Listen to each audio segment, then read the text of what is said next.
the Messenger, the best of creation, Prophet Muhammad and his immaculate progeny Ahlul Bayt, recite salawat ala Muhammadin wa ali Muhammad.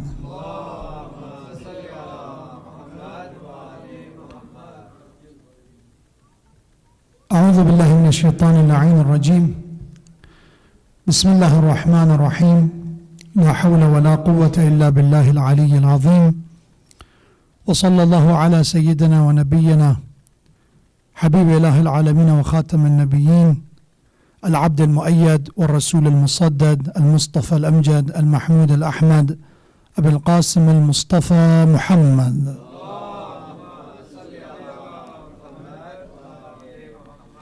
وعلى أهل بيته الطيبين الطاهرين الهداة المهديين سيما بقية الله في السماوات والأراضين واللعن الدائم على أعدائهم أعداء الله أجمعين من الآن إلى لقاء يوم الدين.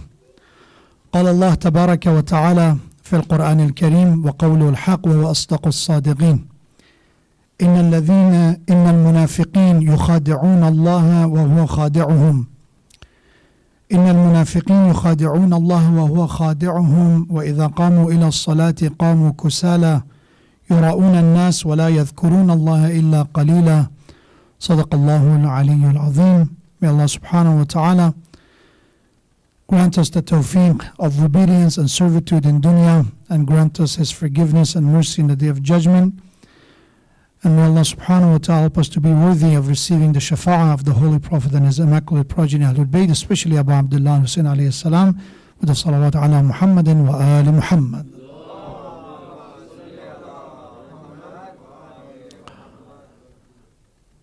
I'm grateful to Allah subhanahu wa ta'ala for the past two sessions that we had, that we were, at least I was trying to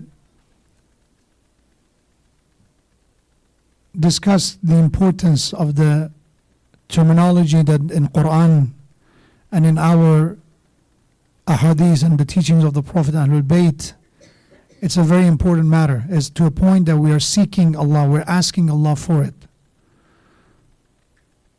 And that is the concept of rizq. And just to clarify one more time, as this final session, there's so many general topics in our faith that they require more reflection. They need more in-depth analysis. Because there is this very superficial understanding of them. For example, salat, prayers.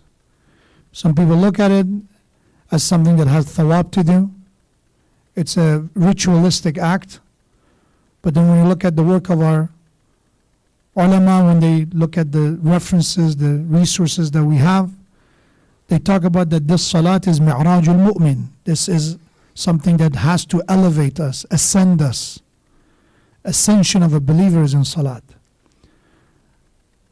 Inna salat tanha anil fahsha'i wal munkar. It has a purpose, it has an objective, a goal to be achieved by it, which is leading us toward this life that is with the minimum, it minimizes the amount of corruption, the amount of wrong that could happen in our lives. This salat, it prevents us from committing the act of indecency, fahsha and munkar.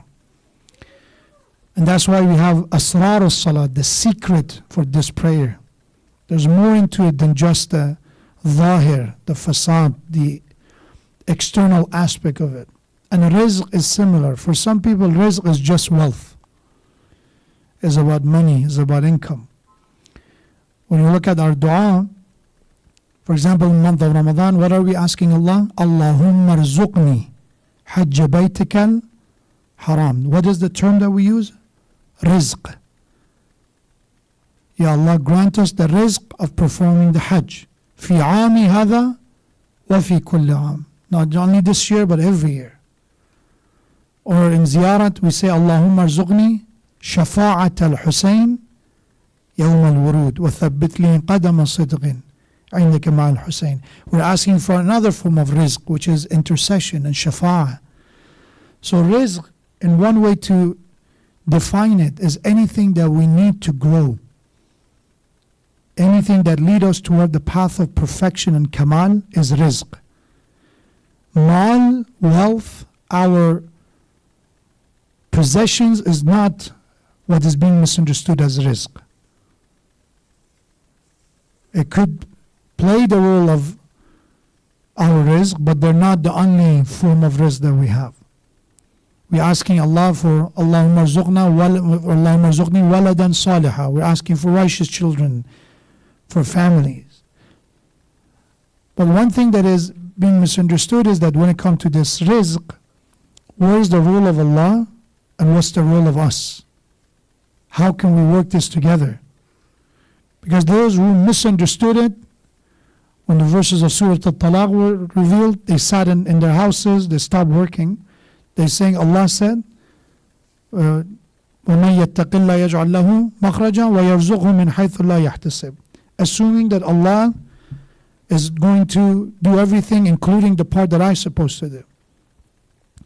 And that misunderstanding is that we assume that Allah subhanahu wa ta'ala's design and wisdom is in a way that we are just receivers and we're not supposed to do anything. And if you've been in my lectures for the past two nights, you know that we elaborated enough from the Quran, from the teachings of the Prophet and Ahlul Bayt alayhim salam, that the design of Allah subhanahu wa ta'ala of this universe is built on the matter of cause and effect. And our efforts and our choices and our decisions is a great contributor to our success or failure. Surah Al-Insan, Allah subhanahu wa ta'ala said, إِنَّا هَدَيْنَاهُ السَّبِيلِ إِمَّا شَاكِرًا وَإِمَّا كَفُورًا. Allah says, I showed you the way. We guide you. Now is your turn. You either appreciate the guidance, you utilize the guidance, or you decide to turn away and ignore it.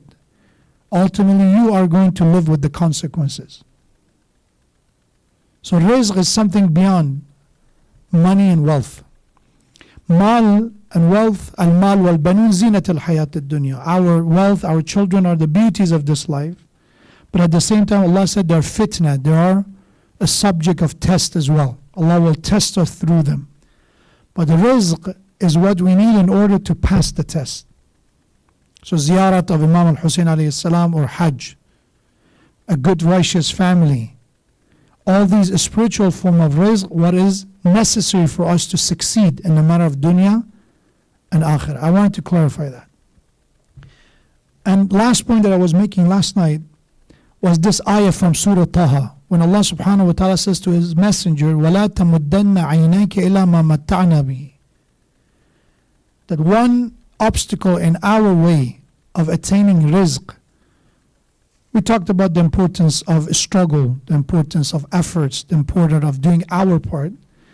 But there are obstacles in our way, and one of the major obstacles is as we are attaining the rizq, as we are doing alaykum bit talab, as are we seeking to obtain our rizq, one great obstacle is when we compare our rizq with others.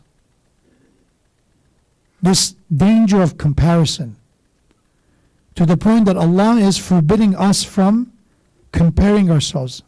When Allah said, do not extend your glance to what people have from their families, from the blessings that they receive. The reason is because this is the nature of human being, that subconsciously when we look at something, we start comparing ourselves. And unfortunately, we live at the time that it's worse than any time in the human history when it comes to comparison. Thanks to social media, when people are looking at other people's lives. Before, if you wanted to compare yourselves, you needed to go to somebody's house. You needed to see them in the public. It should have been some kind of interaction with them for you to compare yourself with them. For example, the story of Qarun and Musa alayhi salam, Allah said Qarun would come and flunk and parade his wealth to the streets. And then people look at his parades and his wealth, and the conversation between people in the Quran is that some of them would say, the ignorant of them would say, I wish I had what Qarun had. I wish I had that kind of life. But for them to say such a comment, they needed to wait for the Qarun to come and to do the parade and for them to see it, and then that conversation was exchanged. Nowadays, you want to go to bed.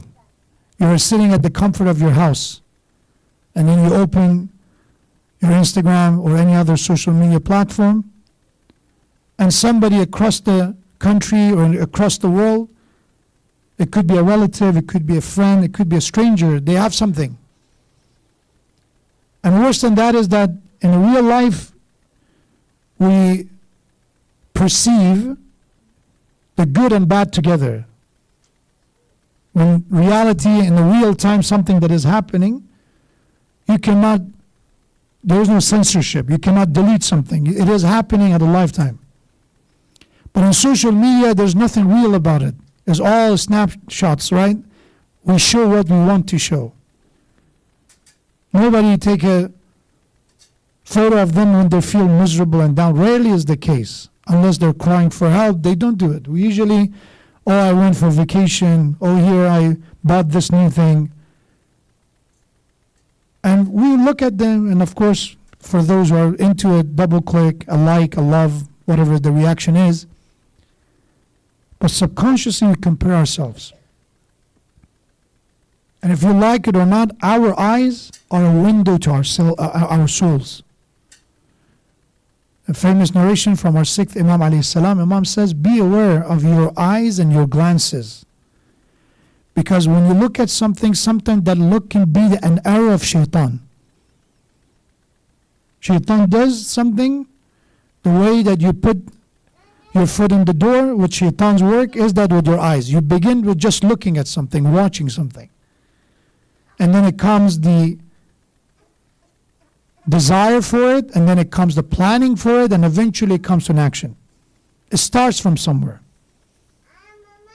So, لا تمدن عينيك is important for me and you nowadays.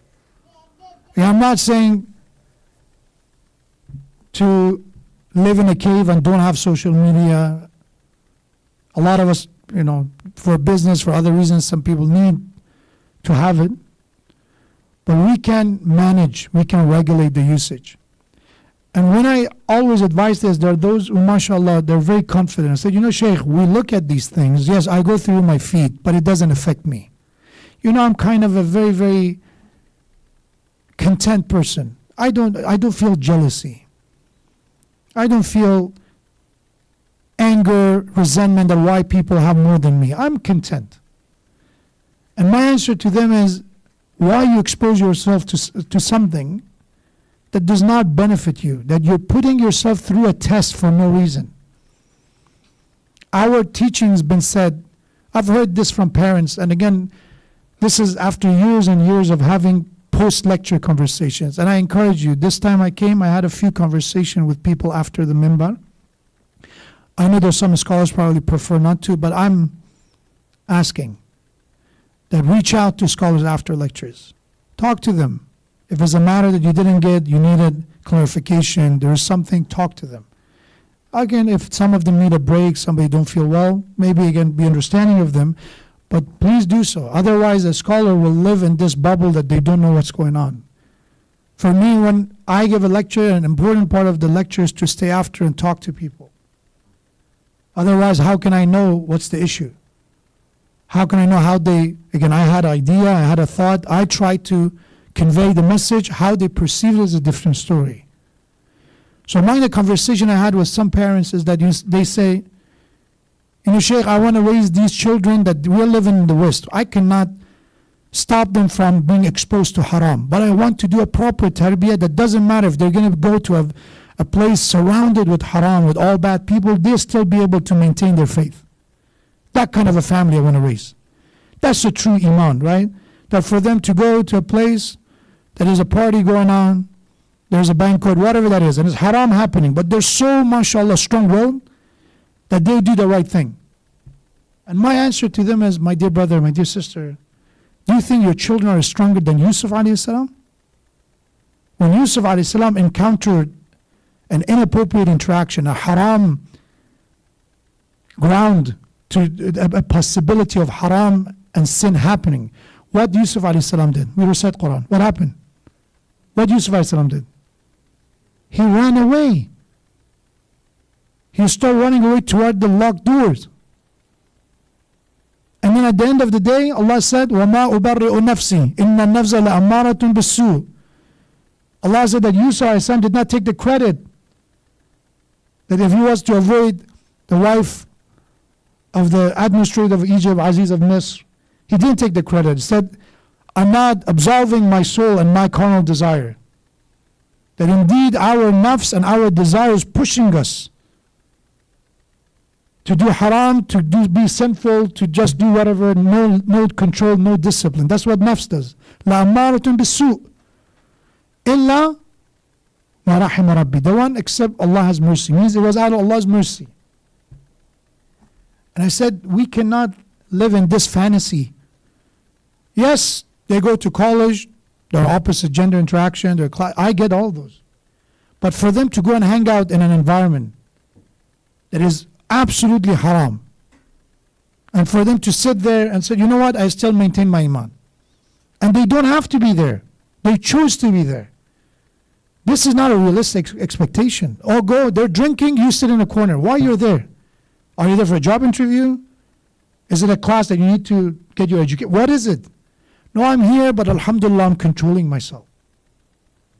This lack of avoidance, this overconfidence to our ability to control ourselves lead to many issues. I've had issues with married people who unfortunately fell into haram because they say, you know, I'm married.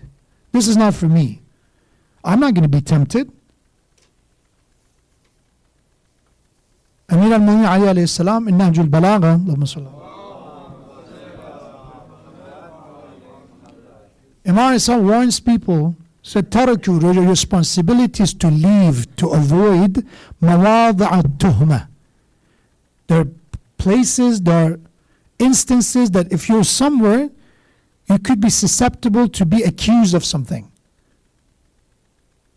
Avoid it. Why you put yourself in such a vulnerable position? You want to get a cup of water? Why are you choosing a bar if there are other options to go get a cup of water? Is it haram? No, you're getting a water and you're leaving. You're not having it at the same table as they're serving alcohol. But it's opening the door to accusation, to suspicion.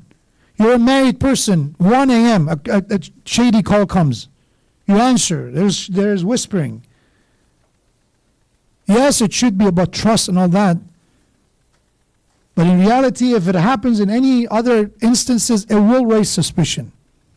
So it could be avoided, it should be avoided. We should not test our relationships. We should not test our iman when it's not necessary. There's enough test in the dunya, don't worry. There's enough bala in the dunya. There's enough opportunity that we will be tempted. Waswas is there, that we don't need to set ourselves up and test our iman. So when you're on social media, do not test yourself. Avoid it, minimize it, reduce it. Because the more you look at it, even if it doesn't directly affect us, eventually, even if you 1/100th of a percent, 1/100th of a percent, you're less happy about your family. You look at how they do vacation and you look at your vacation. You look at the bouquet that somebody received and the last bouquet of flower, you just subconsciously is affecting you. That's who we are as humans. And we can say it doesn't affect us, but I promise you, we cannot guarantee that it doesn't affect us. So it can be, and again, what are we getting in return? If a sheikh gives a lecture, which again, I agree that we should be on time and prompt and we should keep the lecture to a reasonable amount. But if it goes over 5 minutes, everybody, mashallah, here and there, sheikh, the time. But we're on social media, 40 minutes, an hour, 2 hours, 3 hours goes, and we are, what are we gaining in return? Yes, there's entertainment, there's amusement, but financially we're not gaining anything in return. Spiritually we're nothing getting. So it's important not to set ourselves for failure. In regard of rizq, one of the obstacles in the way of rizq is when we compare our rizq with others. The riwayah says, the one man nadhara ila ma fi aydin nas tala huznuh. The wisdom behind these ahadith, now we look at the modern studies of human behavior, psychology of the man. The hadith says those who their eyes is on other people's lives, what are they doing with their lives? They look at what people have, what they do. Tala huznuh, their grief will be prolonged. meaning they experience more grief than happiness. They don't even enjoy good things in their lives. Even if you have kebab for dinner and you look at somebody else have something fancier or I don't know whatever that is, you don't enjoy the kebab anymore if you're that kind of person that you compare yourself. That's why this famous statement is by many, I've heard it from psychologists, from motivational speakers, which again, it's aligned with our teaching. For us, is the teaching of our faith that is prioritizing, is the most prominent and important source. But when you hear it from some other sources, which is kind of additional, supplemental, why not? It says comparison is a thief of joy, which is accurate. Couples are very happy about their wedding until they compare their wedding with somebody else's wedding. They're super happy about their relationship until they compare. And the rizq is no exception. There was this a study that they asked people, if you're working in a company, you have two choices. One choice is for you to make the most amount of money in the company. Let's say it's going to be this amount. We give you that and you will be the most, basically the most earned employee. Or you can choose the price that you want, even higher than that, the previous figure, but we will give your co-workers twice as much. We will give your co-workers, colleagues more than you. Guess majority of people choose which one? You would say the second one. I make more money. What do I care that if somebody else makes more than me? Majority of people chose the second one, that the first one. So I want to be the highest earned. The comparison is there. Because the moment I compare myself, there's this lack of satisfaction. There's studies about this. So that's one thing. Be aware of comparison that could have in a matter of rizq, but also in our relationship. If you want, I give you a very easy way to destroy your marriage. Not that I'm teaching you bad things, but I'm saying in a sarcastic way. I hope you get it, inshallah. Compare your spouse with others. That marriage will die from within or will fall apart. Keep doing it. So look at my brother's wife, telling your wife that I want you to be this way. Just say it. See what it does. Compare your spouse with other people in any level, in a spiritual level, in a physical level, in a, I don't know, doing the responsibilities. Or to our children, it could be the same thing. One of the reasons sometimes religious kids in our communities they have difficulty to find friends is because of that. Good kids it's difficult for them to make friends. It's because parents of other kids always use them. Why are you not more like him? What's wrong with you? You're younger than, Ali is younger than you. Why are you not learning from Ali? Be more like Ali. And the more we do this, and the more we're not setting up role models for them. The more we compare them in that sense, rather than say, okay, you should be good for your own sake, not because Ali is good, not because your cousin is good. These kids start creating resentment. They blame, oh, it's your fault. If it wasn't because of you, I wouldn't have been blamed all the time. My effort would have been seen. But because you do such a good job, nobody sees what I'm doing. In a matter of rizq is the same concept. The second one, which is also important to pay attention to, is to know that as we are working and struggling to attain rizq, yes, there is efforts involved. There should be aql and ma'isha, which is the intellect that how to make a livelihood. But there is this concept which we should not forget, that Allah subhanahu wa ta'ala expand the rizq for some people, and in some cases Allah will limit your rizq. يَبْسُطُ الرِّزْقَ لِمَنْ يَشَاءُ وَيَقْدِرُ. He will increase some people's rizq, meaning all factors involve, all of them treat them as equal. Meaning everybody, let's say, you have two cases that they try the same amount. They have the same level of expertise, same amount of efforts. But one of them, we call them lucky. Things works out, they end up having more share of blessing, ni'mah of Allah, and the other doesn't. The worst thing we can do is to associate this with iman. The worst thing we can do is to say, the one that Allah giving them more of blessing and rizq is because they're good people, and the one who's losing rizq is because they're bad people. It's a punishment of Allah. Quran says this is not the approach of Allah. Surah Al-Fajr, Allah subhanahu wa ta'ala says they are human beings. وَأَمَّا الْإِنسَانِ إِذَا مَبْتَلَى. We test human beings. Bala, this test that people face, there's two types of tests. وَأَمَّا الْإِنسَانِ إِذَا مَبْتَلَى فَأَكْرَمَهُ وَنَعَمَهُ. Sometimes this test is by Allah honoring people, giving them blessing. Everything works according to what they want. They get a job, they have a big house, they have children, everything. Allah said that's a test. That's not the reward. This dunya is not darul. What is it? This dunya is not darul what?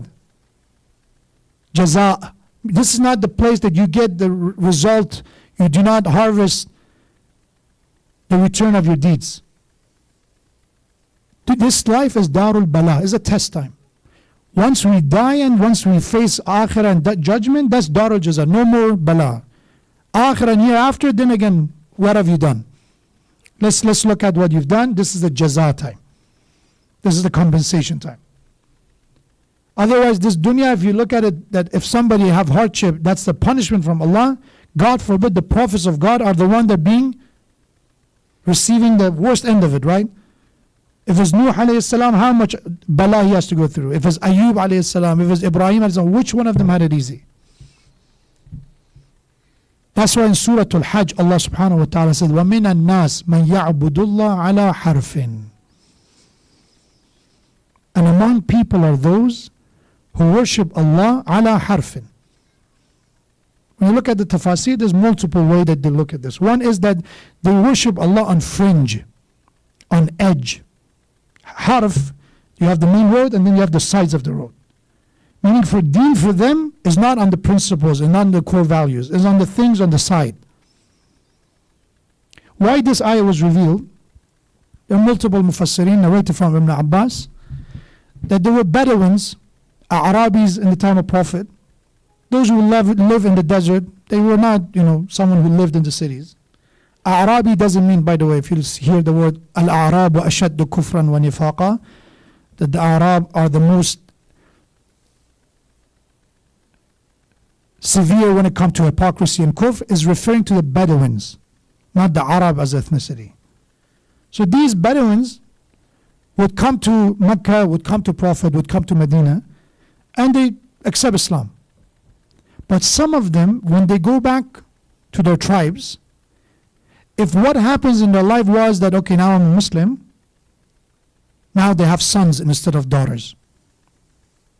If they, their livestock start having, reproducing a lot. If their wealth start to grow, good things happen, they start having blessing.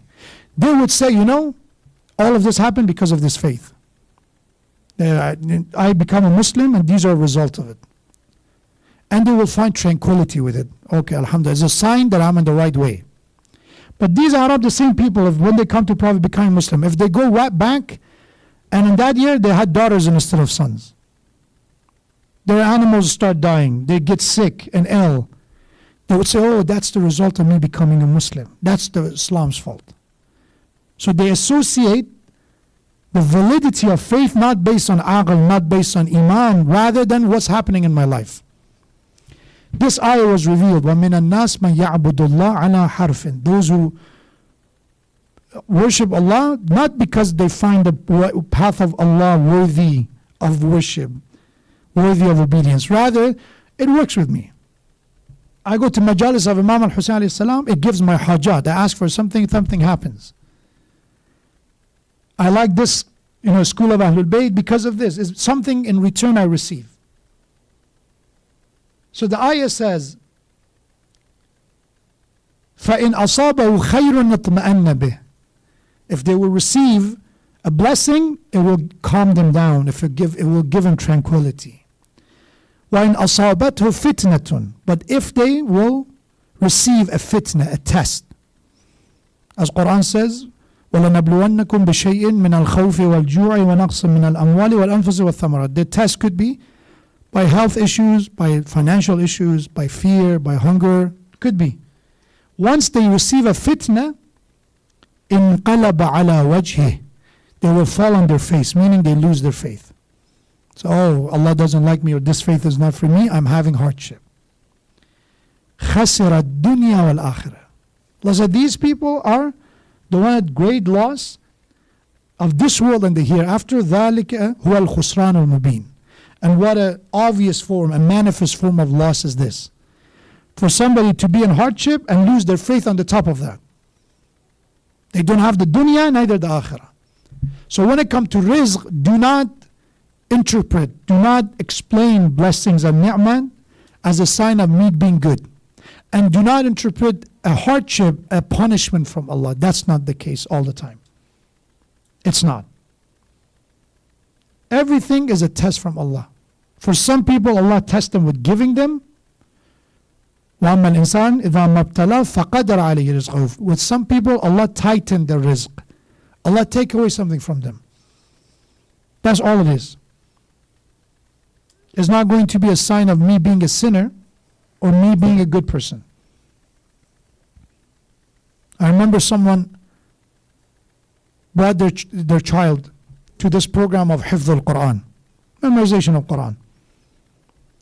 Long story short, after a while this child stopped coming. And I thought, okay, it's an optional matter. Not everybody have the endurance and maybe the patience for it. But I saw this young man after a while. He said, I didn't see you. Everything is okay. I understand. He said, no, I really wanted to come, but my parents said, don't go anymore. So why? He said, I don't know. So I reached out to the parents, said, everything is okay. If there's an issue, let me know. Maybe I can help. So no, Sheikh, since he was doing Quran, we have some issues in our lives. So we figure out the more pious we are, apparently life doesn't go according to the plan. The better you are, the tougher the life gets. So is that a reality? He said, yeah. And if we heard also, if somebody do Hifz al-Quran, if a young man is very pious, Allah take them quickly. They die faster. And I was amazed. Is that someone talking in U.S.? Am I talking in someone who lives in the villages of some area that all they know was superstition? No. MashaAllah, semi-educated we can say. Because the way people do math of akhirah is very, very problematic. The equations that they have and what they get in return is amazing. So let's make one final point and inshallah we conclude with that. Okay. Risala salawat ala Muhammad wa ala Muhammad.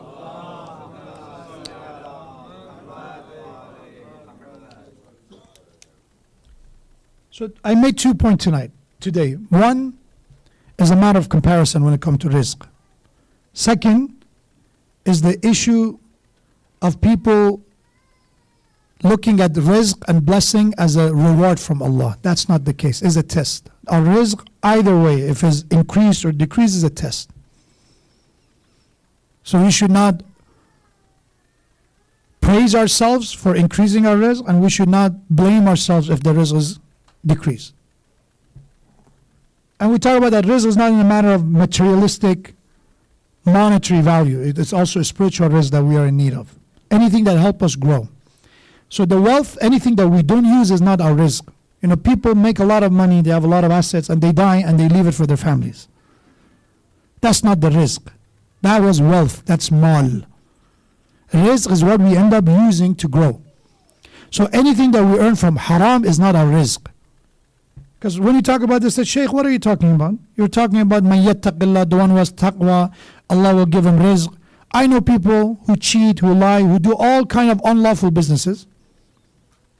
All the haram you can imagine they do, and they have a lot of money. That's assuming that rizq means money. You're right. But Allah did not say that. If that was the case, all the oppressors of our history, they were wealthy. From the time of Qarun and Fir'aun to the time of Abu Sufyan and Bani Umayyah and Bani Abbas. They were wealthy, they usurped the right and they had the resources. But we believe they did not have the rizq, they had the wealth. The promise of Allah is you get rizq, you will get what you need to grow. You will not be stagnant. You will not fall into loss of faith and deviance. That's what the rizq is helping us to maintain our faith, maintain our growth and kamal. That's what rizq is. But at the same time, this wealth and this rizq, they could be overlapped. That sometimes the wealth could be a mean of a rizq in order to provide for our family, ma'ishat. But we should be concerned about when we use our rizq for something that does not help us grow. And what I mean by that, because one, again, another understanding in our time, and as in the past, this is a recent phenomenon, is that this sense of ownership, when we use these pronouns and descriptions of ownership, this is my house, my home, my family. Everything, it has that sense of possession. And it's normal as a way we express ourselves to talk about property, to talk about ownership. But the issue is that a mu'min always, they have this in check, does not let it to go to excessiveness. When they ask Imam Sallallahu Alaihi Wasallam, Allahumma salli ala Muhammad. They ask Imam Alayhi Salam of haqiqat al-ubudiyyah. So what is the true essence of servitude? Imam gives a list. This is Hadith Unwan Basri. You can look it up. And Imam said that among the first definition of ubudiyyah is, you are not the malik. You are not the owner. Everything that you do and you have belongs to Allah subhanahu wa ta'ala. That's the understanding of ubudiyyah. So when he says, my body, I can do whatever I want with it, the one who's Abdullah, the one who's servant of Allah, understand, his body is a amanat. So Allah trusted me with it. It's not mine. The same as with my rizq. It's not my rizq. That's why Allah in the Quran in Surah Al-Baqarah, at the beginning, when Allah talks about muttaqeen, right? ذَلِكَ الْكِتَابِ لَا رَيْبَ فِي هُدًى لِلْمُتَّقِينَ. This book, Quran, is a source of guidance for those who have taqwa, for the pious. الَّذِينَ يُؤْمِنُونَ بِالْغَيْبِ. Those who believe in the unseen, meaning their understanding of reality is not limited to just five senses. There's more to existence and reality. Ghaib, unseen. وَيُقِيمُونَ الصَّلَاةِ. They establish prayers and salat. They have that connection and bond with Allah. وَمِمَّا, at the end of the ayah, وَمِمَّا رَزَقْنَاهُمْ يُنْفِقُونَ. The word is رَزَقْنَاهُمْ, and from what we gave them of rizq, not from their stuff. From what we gave them, Allah said, they give infaq. They spend in the way of Allah. Qarun, when he was asked to give zakat and help the people in need, what he said? إِنَّمَا أُوتِيتُهُ عَلَىٰ عِلْمٍ عِنْدِي. I made all of this wealth by my knowledge. I worked hard, I used my expertise, and I accumulated the wealth. Why should I give it to anyone else? It's mine. And when it comes to rizq, this misunderstanding could happen, the ownership. It's my money, I can do whatever I want. Especially when you say, I don't do anything haram with it, but I can do whatever I want with it. As long as it's not haram, I can. But our faith teaches us that even in halal, you can go to excessiveness. Yes, there are things that are not haram, but they are a definition of israf, which is haram. Uthman ibn Hunayf or Hanif is a governor of Imam Ali alayhi salam. And Imam alayhi salam received a news from Basra that this man, this governor, participated in this gathering, in this banquet that only the rich, only the elite of the town participated in. And Imam alayhi salam wrote a letter to him. You can look it up in Nahjul Balagha, the letter of Imam alayhi salam to Uthman ibn Hanif. And Imam alayhi salam reprimands him in that letter. If you look at it, did Uthman ibn Hanif did anything haram? No, he didn't. It was a banquet. It was not drinking. It was not alcohol. It was not haram going on. Bunch of rich people came together. Wealthy people came together. Here we call it networking, right? They were trying to network. He went there. And Imam alayhi salam wrote him and said, أَلَا لِكُلِّ مَأْمُومٍ إِمَامٌ. Be aware that every follower has an imam, a leader. Meaning we are in need of an imam. Even those who don't believe in Ahlul Bayt, they have their own version of Imam. Some people's Imam is Elon Musk. That's who they follow. For some people, is that actor or actress. For some people, is their own ego, their own desire. For some people, is their instinct or whatever, my gut. They have an Imam. They follow something or some source. لِكُلِّ مَأْمُومٍ إِمَامٌ. Everything, every follower is in need of a leader. يَقْتَدِي بِهِ. That you follow, that you listen, that you submit to the teaching of that leader. وَيَسْتَضِيءُ بِنُورِهِ. And you're seeking the light of guidance, enlightenment from him. بِنُورِ عِلْمِهِ. أَلَا وَإِنَّ إِمَامَكُمْ قَدْ اكْتَفَى مِنْ دُنْيَاهُ بِتَمْرَيْهِ. Imam said, let's begin with me. Be aware that you're Imam. You're my governor. I'm the one in charge of you. I appointed you. Be aware that your Imam, قَدْ اكْتَفَى. Kafa means when you're content with, when is enough for you. From this dunya, what he said is enough for him is bitamray, 2 shabby clothes, simple clothing, 2 pair of clothes. وَمِن طُعْمِهِ بِقُلْصَيْهِ. And his food, what he's sufficed with, is 2 loaves of bread. أَلَا وَإِنَّكُمْ لَا تَقْدِرُونَ عَلَى ذَلِكَ. The man of eloquence is giving us all what we need in form of guidance. The next thing he said, you are not capable of living like Ali. So because if I say that, so look at Sheikh, you yourself look at your libas, look at your clothes, look at the food you eat. Imam said, أَلَا وَإِنَّكُمْ لَا تَقْدِرُونَ عَلَى ذَلِكَ. You're not capable of living this life. وَلَكِنْ. But it doesn't mean you can do whatever you want. أَعِينُونِي بِوَرَعٍ وَاجْتِهَادٍ وَعِفَافٍ وَسِدَادٍ. But this is how we can help your Imam. This is how we can support, assist, follow your Imam. Number 1, wara'.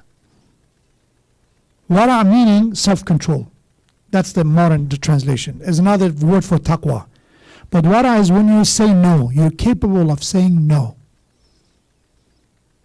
Some people are yes men. We feel, I want to be nice. They ask me, they were very nice. I don't want to be rude. Being nice is not the same as being respectful.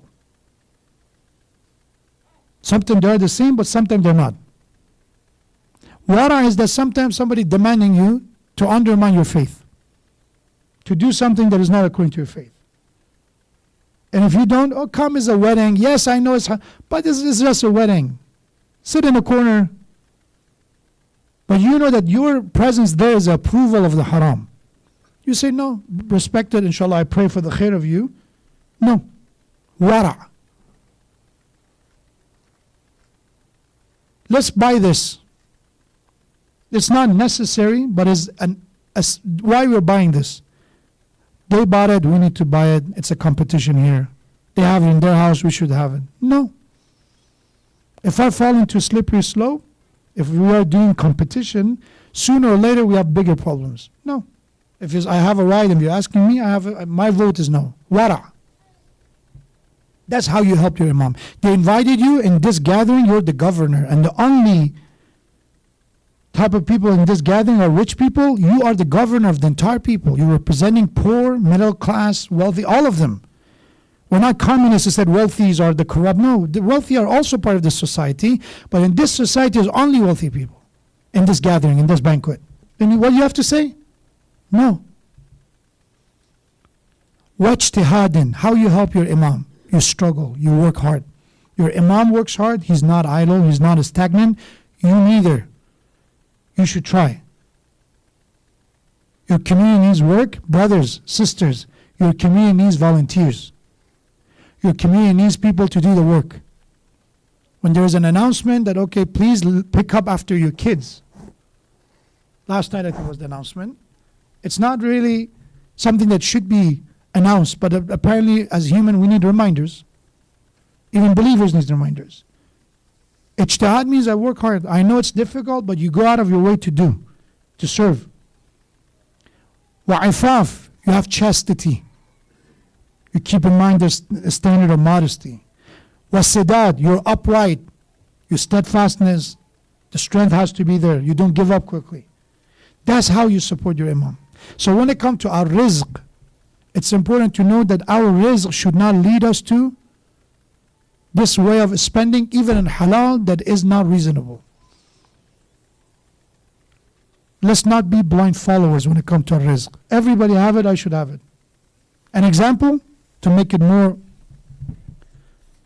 tangible, is when I see parents who buy phones, iPhones, smartphones for their kids at the age of 8, 9, 10.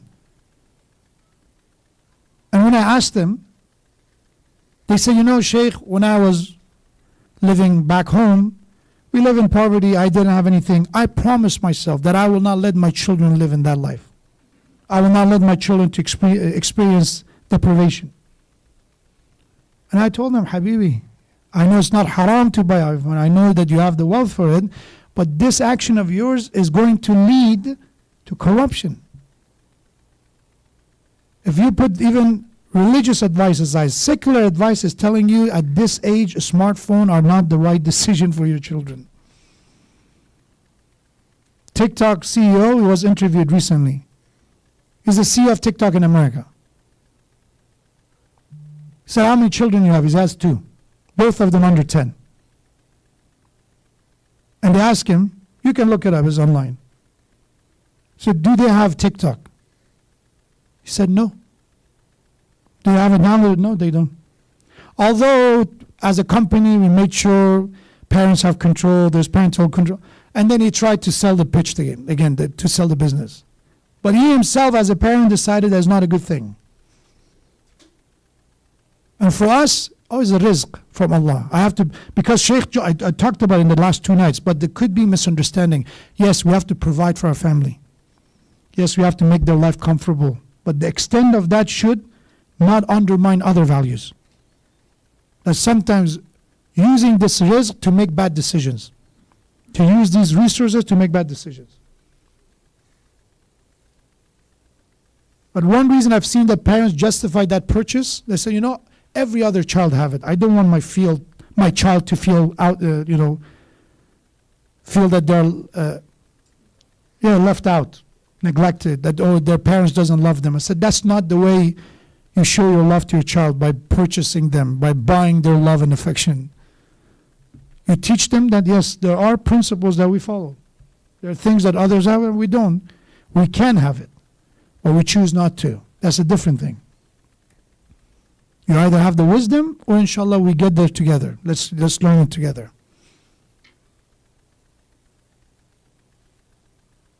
And that brings me to the final point, and that's the point of zuhud.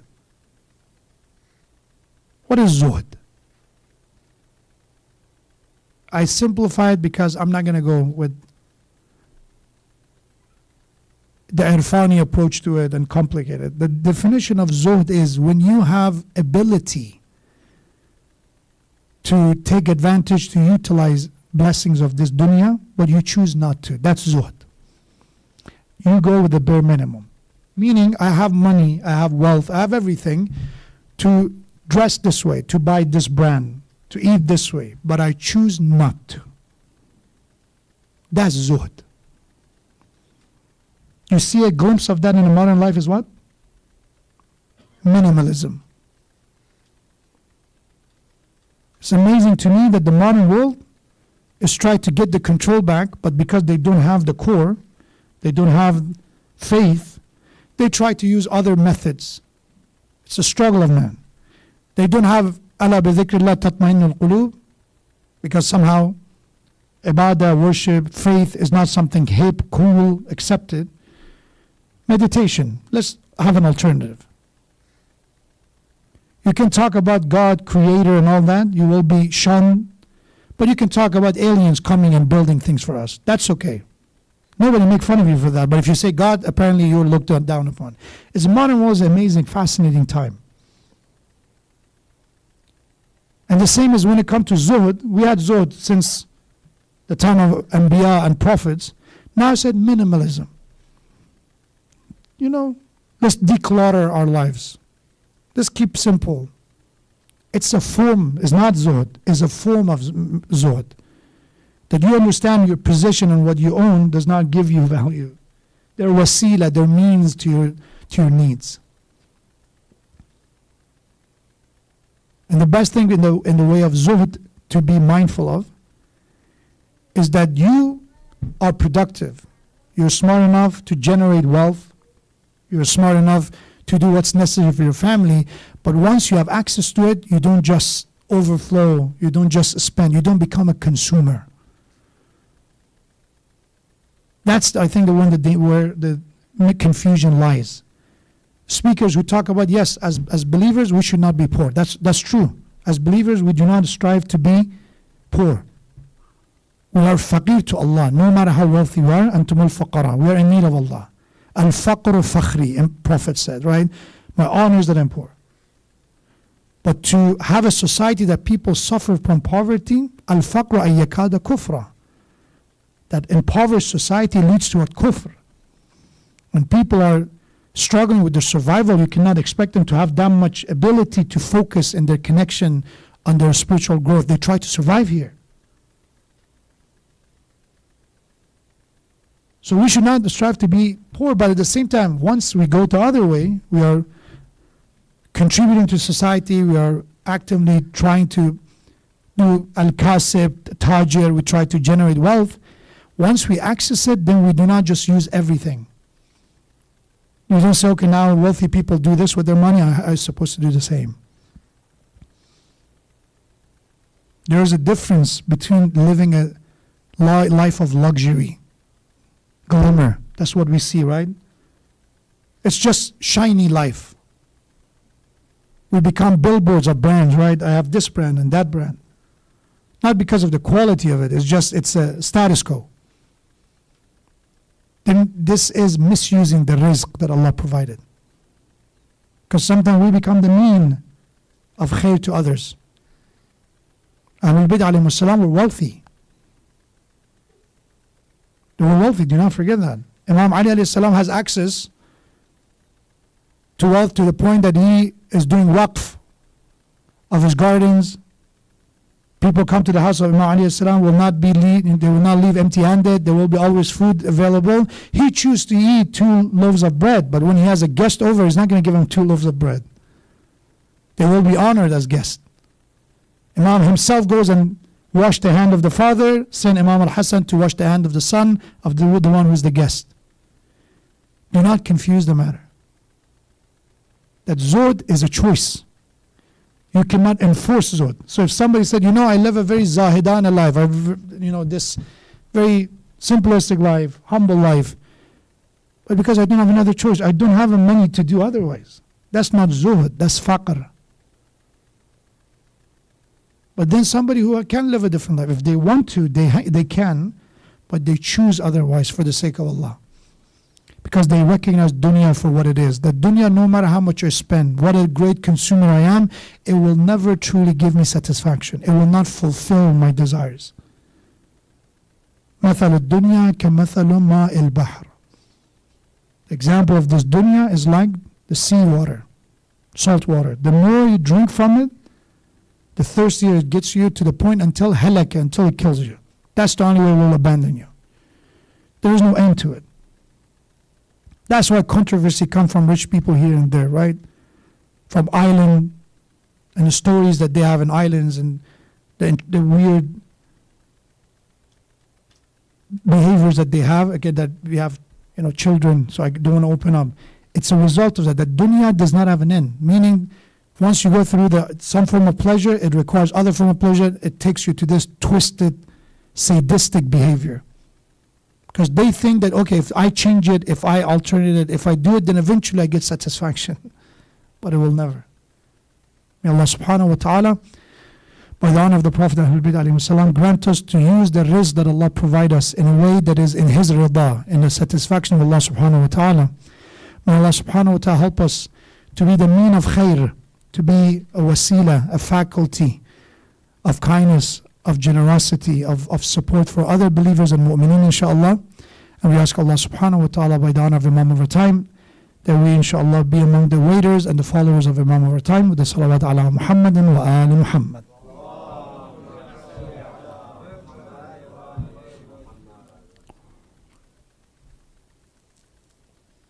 Muhammad al-Baqir alayhi salam is narrating that when I prepared the body of my father after his shahada, our fourth Imam after Karbala, he lived for 34 years.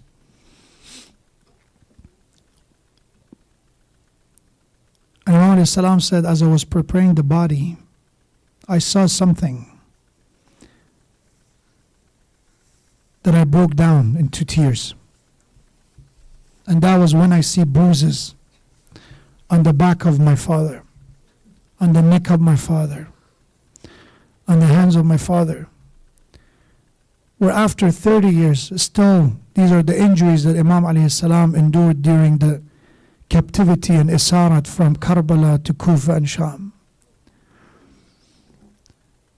Sheikh Saduq narrates that Imam al-Sadiq said there were 5 who were bakka'un, the weepers.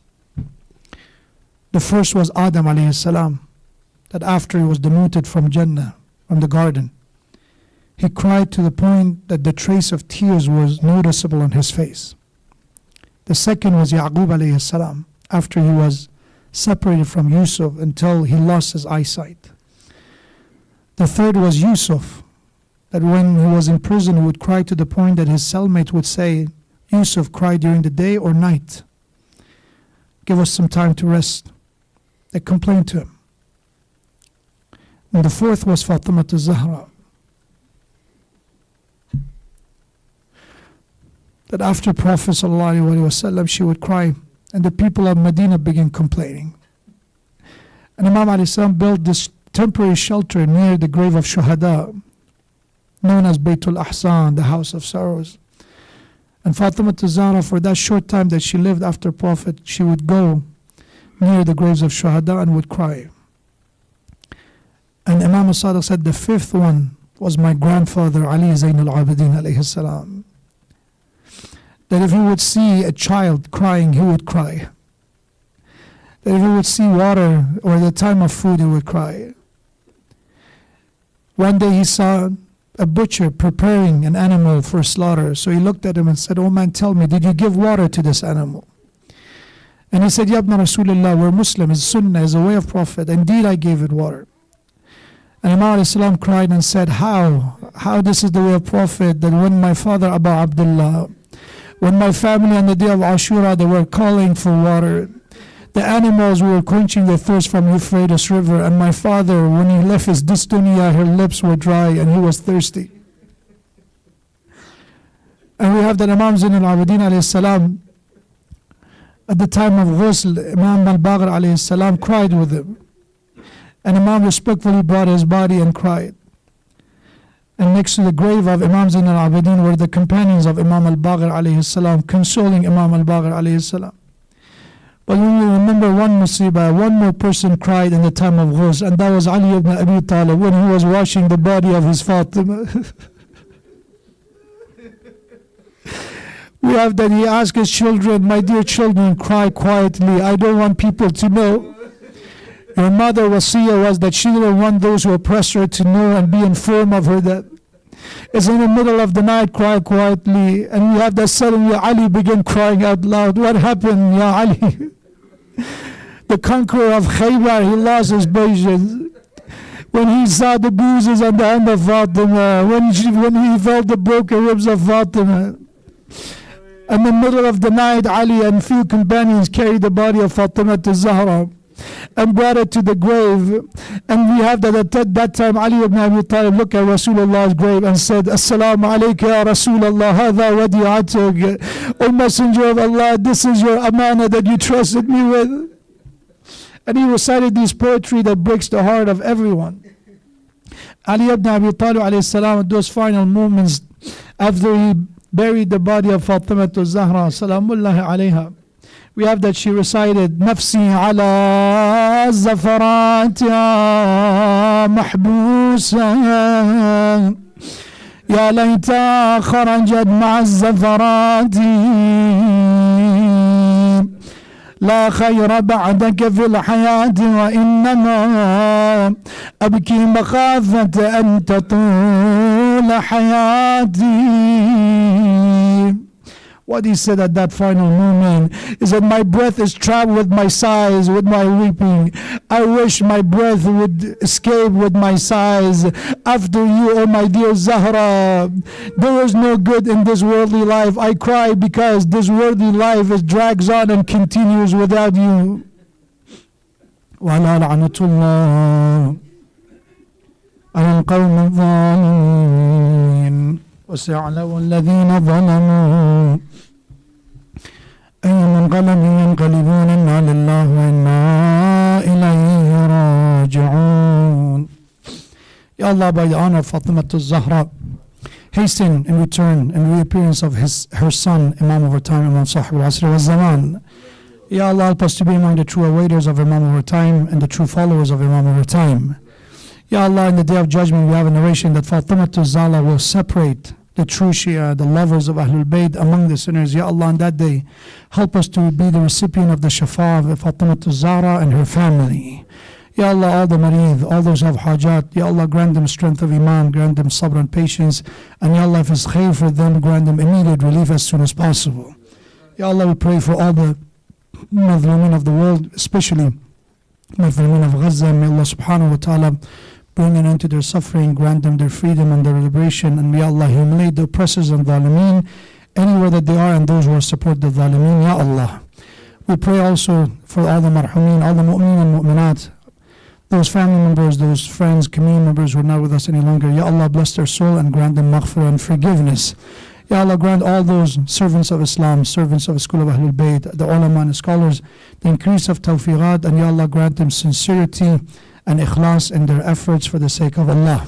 اللهم اغفر لنا ولوالدينا ولوالدي والدينا ولمن له حق علينا ولجميع المؤمنين والمؤمنات. Please recite Surah Fatiha for all marhumin of the sponsors, volunteers, with Surah Fatiha and salawat ala Muhammadin wa ali Muhammad.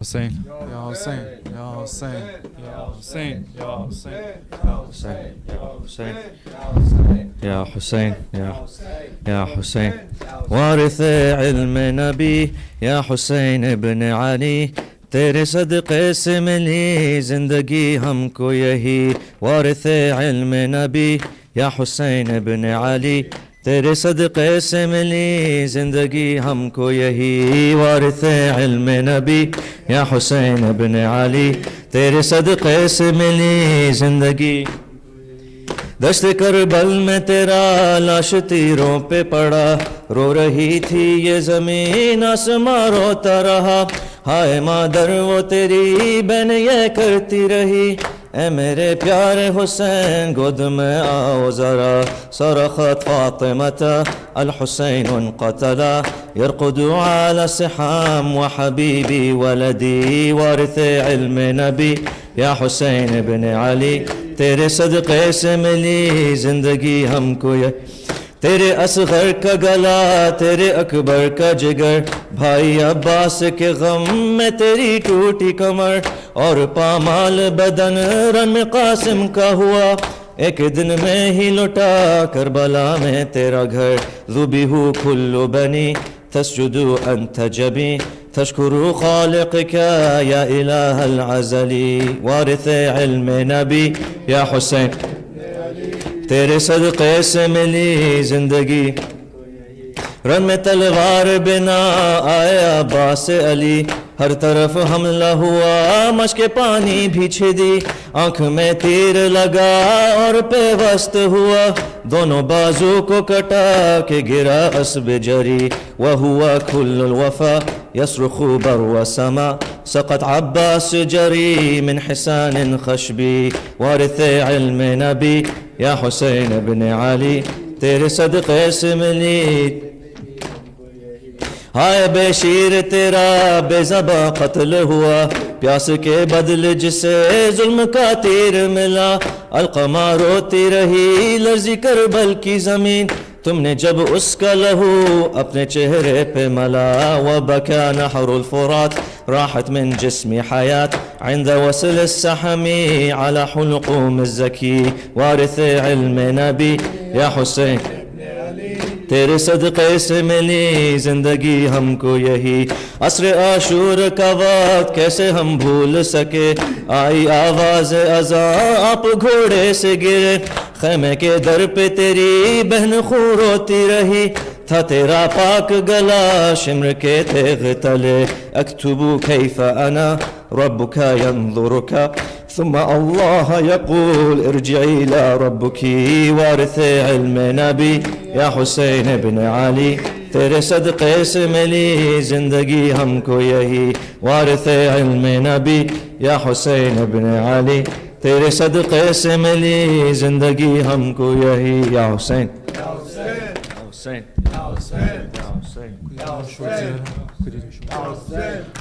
صلی اللہ علیہ وسلم یا مولا یا رسول اللہ یا خیر خلق اللہ یا خاتم النبیین السلام علیکم یا امیر المومنین و یا امام المتقین علی ابن ابی طالب السلام علیکم یا فاطمة الزہراء سیدۃ نساء العالمین السلام علیکم یا الحسن والحسین سبط النبی الرحمن و سید شباب اہل الجنہ السلام علی ائمة المسلمین علی بن الحسین و محمد بن علی و جعفر بن محمد و موسیٰ بن جعفر وعلي بن موسى ومحمد بن علي وعلي بن محمد والحسن بن علي العسكري والخلف الهادي المهدي عجل الله تعالى فرجه